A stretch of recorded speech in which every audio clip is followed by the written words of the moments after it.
Qui ici trouve supportable que Julie gagne 5,6% de moins que Julien alors qu'elle occupe le même poste?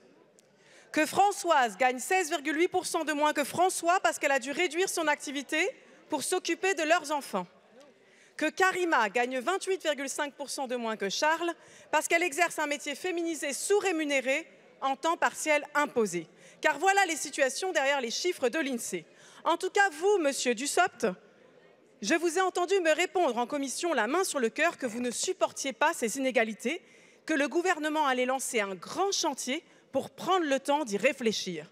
Alors si je saisis bien, quand il s'agit de résorber les inégalités, vous n'êtes pas franchement pressé, mais pour les aggraver, là par contre, il y a urgence. Urgence à arrêter le débat demain, vendredi, pour passer en force une réforme anti-femmes.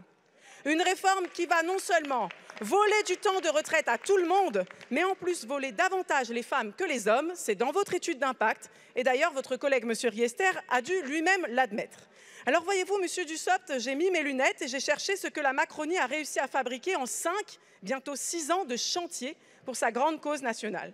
Et vous avez quand même créé un machin, un petit machin, un index, sur lequel il y aurait bien des choses à redire, mais passons.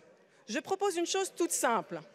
Les entreprises qui ont une mauvaise note à cet index, on leur demande une surcotisation supplémentaire qui ira à la caisse du minimum vieillesse.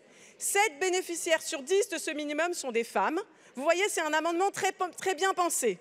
Soit les entreprises payent moins les femmes que les hommes, et elles doivent contribuer plus au minimum vieillesse auquel elles condamnent les femmes, soit elles préfèrent augmenter les salaires des femmes, ce qui remplit la caisse de retraite avec de nouvelles cotisations.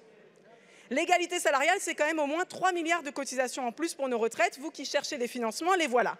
Alors, collègues, ce serait absolument incompréhensible que vous rejetiez cette proposition simple à l'heure où des femmes par centaines de milliers se mettent en grève pour dire non à votre réforme.